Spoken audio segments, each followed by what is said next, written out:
No operation, no painkiller. చిన్న injection ద్వారా మోకాలు మరియు నడుము నొప్పులకు దీర్ఘకాలిక పరిష్కారం. డాక్టర్ ప్రకాష్ గుడిపూడి. 18 ఏళ్ల అనుభవం, 8,000కు పైగా హ్యాపీ పేషెంట్స్. సంప్రదించండి Allieds pain and pain management centre, Hyderabad. మా పార్టీలో మార్పులు చేసుకుంటే, ఇక్కడ నుంచి అక్కడికి స్థానాలు మార్చుకుంటే, స్థానచలనం చేసుకుంటే ఎందుకు ప్రతిపక్షాలు గగ్గోలు పెడుతున్నాయి అంటే, ఈ స్థాన మార్పుల వల్ల మళ్ళీ మనకి అపజయం తప్పదన్న ఒక భయంలో పార్టీలు ఉన్నాయి కాబట్టి మా అంతర్గత వ్యవహారాలని, మా అంతర్గత నిర్ణయాలను కూడా భూతద్దంలో పెట్టి చూస్తున్నారు అంటున్నారు వెంకటరెడ్డి గారు.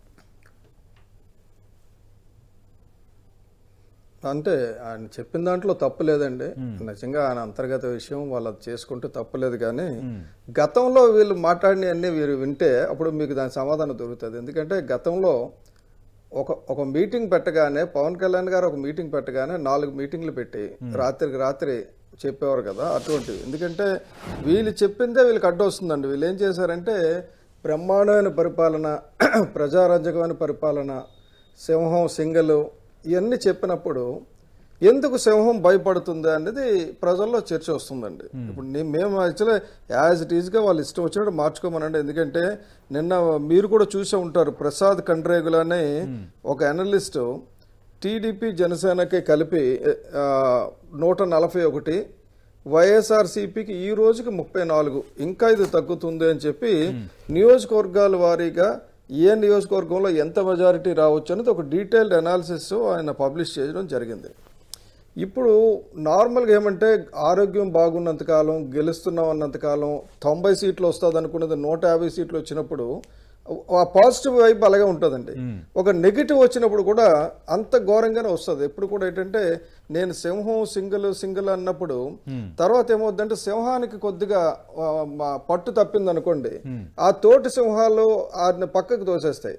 సింహానికి నిజంగా ఒక చావు అంటూ వస్తే ఒక దిక్కులేని కుక్క చావు చేస్తుంది. పాపం నిజంగా సింహం అంత గైంటిగా ఉంటుంది, కానీ ఎప్పటి వరకు ఉంటుంది అంటే దానికి బలం ఉన్నంత వరకు.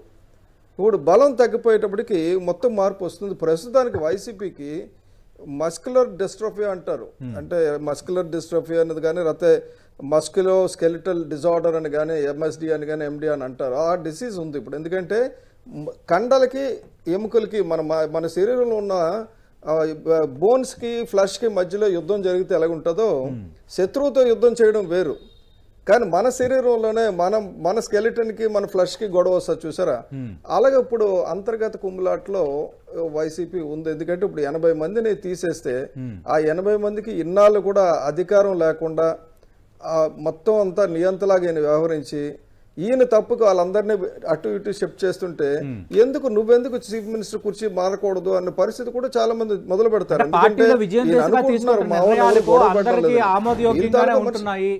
అందరూ ఒప్పుకుంటున్నారు, ఎక్కడ డిసిడెన్సీ లేదంటున్నారు వెంకటరెడ్డి గారు. మంచిది, అలాగే డిసిడెన్సీ లేకుండా ఉండాలని నేను కూడా కోరుకుంటాను. కానీ అది వాస్తవం కాదనేది మాత్రం నేను చెప్పగలుగుతాను. యాక్చువల్గా సతీష్ గారు మనం పెట్టాల్సిన డిబేట్లు విద్యాశాఖలో అవినీతి మీరు కానీ, రాత్రి 31 లక్షలు ఇల్లు ఇచ్చామన్నారు కదా, ఏ జిల్లాలో ఎన్ని ఇల్లు ఎక్కడ ఇచ్చారని కానీ, ఎంతవరకు కంప్లీట్ అయినాయి కానీ, ఈ పోస్కో చట్టం ఏమైందని కానీ, ఇటువంటి వాటి మీద మనం పెట్టాలి సార్. 3 నెలల ఎన్నికలున్న అంశాలపైన ఆల్రెడీ ఖచ్చితంగా చర్చకు వస్తుంది. వద్దనుకున్న చర్చకు వస్తాయి. 3 నెలల్లో ఈ 5 ఏళ్ల పాలన పైన అంగన్వాడీ ఇచ్చే సమాధానాలు పబ్లిక్ డిసైడ్ చేసుకుంటారు. అంగన్వాడీ సమస్య ఉంది సార్, అంగన్వాడీ సమస్య ఉందండి. ఈ రోజు మొత్తం 55 అంగన్వాడీలు మూసేశారు. 1,30,000 మంది అంగన్వాడీ స్త్రీలు రోడ్డు మీద పడ్డారు. ఇదే అంగన్వాడీల గురించి 2015లో జగన్మోహన్ రెడ్డి గారు ఏమన్నారు, ఇప్పుడు ఏం చేస్తున్నారు? అలాగే ఇప్పుడు ఆరోగ్యశ్రీని సడన్ గా 25 లక్షలు పెంచామన్నారు. ఏం ఆరోగ్యశ్రీని ఎప్పుడు పెంచాలి? రేపు పొద్దున ఓడిపోతున్నాం అని భయంతో ఆరోగ్యశ్రీ పెంచుతున్నాడని నేను అంటాను, కాదని ఆయన చెప్పమానండి. రైట్. ప్రభుత్వ ప్రజా సమస్యలు, ప్రభుత్వం రెస్పాన్స్, ప్రభుత్వం ఏం ఒక రోజు డీటెయిల్ గా మాట్లాడదాం ఖచ్చితంగా. సార్ కోనరావు గారు ఒక్క నిమిషం సార్, బొలిశెట్టి గారు మాట్లాడండి సార్. అంటే కరెక్ట్, అంటే వాళ్ళిద్దరు ఆర్గ్యుమెంట్ లో ఉన్నారు కదా అని మాట్లాడలేదు. పవన్ కళ్యాణ్ గారిని 2 దిక్కులా ఓడిపోయారు అంటున్నారు కదా, 2 దిక్కులా ఓడించడానికి ఎవరెంత కష్టపడ్డారు అనేది అప్పట్లో ఇంక్లూడింగ్ తెలుగుదేశం అదే 2 స్థానాల నుంచి పోటీ చేస్తారని జనసేన చెప్పగలదా? ఇది వైసీపీ అడుగుతున్న ప్రశ్న. ఇంకో పాయింట్ అన్నారు సతీష్ గారు, తెలుగుదేశం కూడా ఓడించారు, చాలా ఖర్చు పెట్టిందంటే మరి అదే తెలుగుదేశం తర్వాత మాట్లాడదు. కాసేపు వెయిట్ చేయండి. Please. ఇప్పుడు పరిస్థితి ఏంటంటే ఒక రాష్ట్ర పార్టీ అధ్యక్షుడు, అది జగన్మోహన్ రెడ్డి గారు కానీ, లేకపోతే పవన్ కళ్యాణ్ గారు కానీ, చంద్రబాబు నాయుడు గారు కానీ ఎక్కడి నుంచైనా పోటీ చేస్తారండి. దానికి ఏంటంటే రాష్ట్రం అంతా అడుగుతుంది, మా జిల్లా నుంచి చేయండి, లేకపోతే మా నియోజకవర్గం నుంచి చేయండి అని అడుగుతారు. అది కాదు ఇక్కడ చూడాల్సింది ఏంటంటే బ్రాడ్ గా 80 మంది ఎమ్మెల్యేలు మార్చేటప్పుడు వచ్చింది, దాన్ని తీసుకెళ్లి బోడిగుండుకి దేనికి ముడేస్తారంటారు కదా, అది కాదు. ఇప్పుడు ఆయన చెప్పాల్సింది 2 ప్రశ్నలకు సమాధానం ఒకవేళ చెప్పగలిగితే అధికార ప్రతినిధిగా వెంకటరెడ్డి గారు చెప్పాల్సింది, ఇది వరకు ఇంటింటికి గడప గడపకి వైసీపీ, గడప గడపకి జగన్ అని మొదలుపెట్టి గడప గడపకి ప్రభుత్వాన్ని మార్చి వెనకాతల పోలీసులు పట్టుకెళ్లాల్సిన పరిస్థితి వచ్చింది. తర్వాత సామాజిక బస్సు యాత్ర అని పెట్టారు. సామాజిక బస్సు యాత్ర ఏంటంటే ఒక 10 మంది 20 మంది బీసీలను ఎక్కించి ఎస్సీలు ఎక్కించి మేము న్యాయం చేశామని చెప్పడానికి 5% ఉన్న రెడ్లకి 57 టికెట్లు ఇచ్చి 27% ఉన్న కాపులకి 30 టికెట్లు ఇచ్చి మేము 30 టికెట్లు ఇచ్చాం, బీసీలకి 40 టికెట్లు ఇచ్చామన్నారు. దామాషా ప్రకారంగా టికెట్లు ఇవ్వగలదా వైసీపీ చెప్పమనండి. మేము ఎస్సీ ఎస్టీ బీసీ మైనార్టీలకి 50% ఉండాలి అని చెప్పి చట్టం తీసుకుని వచ్చాం అసెంబ్లీ. ఫస్ట్ అసెంబ్లీ సమావేశాల్లో చట్టం తెచ్చి ఈ రోజు ఎమ్మెల్సీలో కావచ్చు, రాజ్యసభ కావచ్చు, ఏదైతే నామినేటెడ్ చైర్మన్లు కావచ్చు, కార్పొరేషన్ చైర్మన్లు కావచ్చు, నగర కార్పొరేషన్, మున్సిపల్ కార్పొరేషన్ చైర్మన్లు ఇచ్చాం. మీరు చెప్పండి సార్, గెలిచిన ఒక ఎస్సీ ఎమ్మెల్యేని పక్కన కూర్చోబెట్టుకోలేక ఆయనకి డయాస్ ఇవ్వకపోతే ఆయన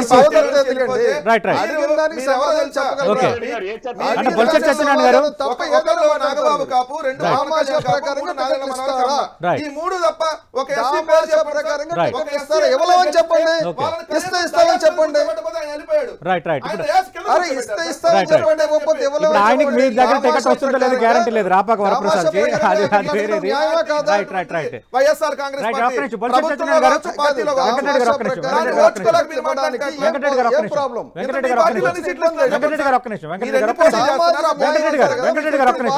బొలిశెట్టి గారు వైసీపీ ఇప్పుడు చెప్తుంది ఏంటంటే మొత్తం 175 స్థానాలు 7 ఎస్టీ 29 ఎస్సీలకు రిజర్వ్ అయిపోయాయి కాబట్టి అవి కాకుండా ఇంకా 139 స్థానాలు ఉంటే అందులో గత ఎన్నికల్లో 41 సీట్లు బీసీ ఇచ్చాం, ఈసారి 50 సీట్లకు బీసీ ఇళ్ళకి ఇవ్వబోతున్నాము. ఆ మార్పుల్లో భాగంగా అదే మా మెయిన్ టార్గెట్ అంటున్నారు.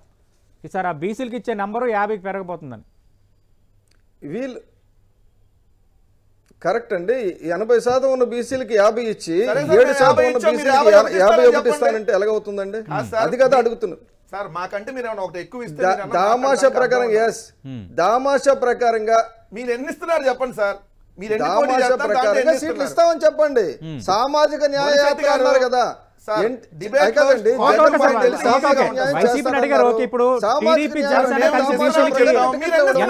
దామాషా ప్రకారంగా బీసీలకు ఇస్తారా మీరు అడుగుతున్నారు. తెలుగుదేశం మీరు జనసేన కలిపి ఉమ్మడిగా 80 సీట్లు ఇవ్వబోతున్నారా? మేము 50 ఇస్తున్నాం, మీరు 51 ఇవ్వగలుగుతారా? చెప్పండి మీ సంగతి అడిగిందని. మీరు వాళ్ళకి అడిగినప్పుడు వాళ్ళ నుంచి కూడా అదే ప్రశ్న వస్తుంది.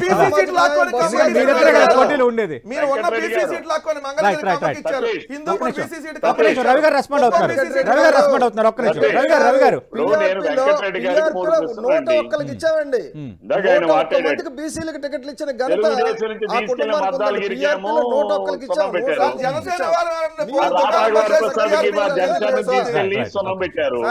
ఉన్న జనసేన గురించి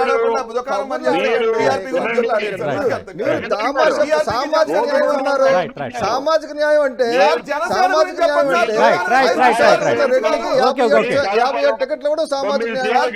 5% రెడ్లు ఉన్నారు, 5% రెడ్లకి 50 టికెట్లు కూడా సామాజిక న్యాయం.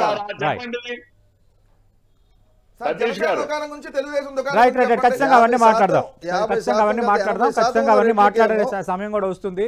బీసీలకు ఎవరంత ఇచ్చారు, మాటకు కట్టుబడి ఎవరంత చేశారు అనేది ఖచ్చితంగా లిస్టులు వచ్చిన తర్వాత ఖచ్చితంగా మాట్లాడుకుంటాం. Thank you. సామాజిక న్యాయం. రైట్, థ్యాంక్ యూ బొలిశెట్టి గారు, థ్యాంక్ యూ వెంకటరెడ్డి గారు.